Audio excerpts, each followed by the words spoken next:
KPRC Local 2. And tonight, Local 2 investigates crime fears at an upscale office building where police are the ones bringing the criminals to mix among the shoppers. It's happening near Westheimer and Chimney Rock, where groups of violent felons are being paraded right past families who are going about their daily business. And the reason it's happening is getting an angry response from people who say it's putting them in danger. Local 2 investigator Stephen Dean live at this office complex now with what he caught on camera. Stephen? Dominique, customers visit all kinds of offices at this office building on Augusta. One of the tenants in this building is the Colombian government's consulate. And the official reason we're getting for why violent felons are being brought here all the time when that does not happen at other consulates across town is sheer convenience. So the Colombian consulate staff does not have to leave the office. They step off the elevator shackled together and cuffed as federal officers parade them past offices. It's frightening. Restaurants. It is frightening. Hair salons and surprised people going about their routine business. You feel completely exposed, and especially not even knowing, not even being prepared for that to happen. Regular spa visits keep turning into tense ordeals for Gaynor Lubajaski as Homeland Security officers keep bringing Colombian prisoners on these trips for the paperwork that's needed before they're deported from the country. I mean, it's just like kind of scary because your heart starts going and you start thinking, okay, there's one person with a gun right in front of you, walking right by you, with 7, 5, 7, 10 people there.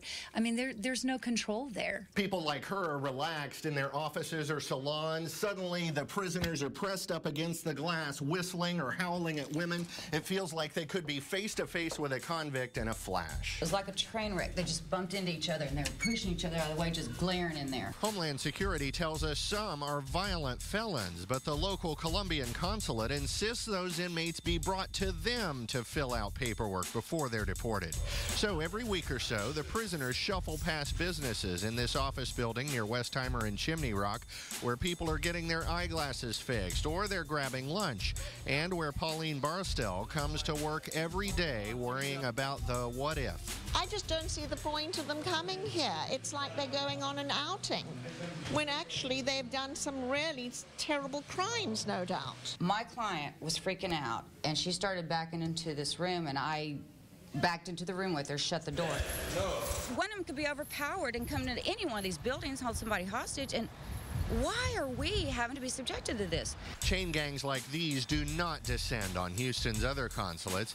Homeland Security tells us other consulates send their personnel up to the immigration lockup to handle the deportation paperwork after their citizens are arrested.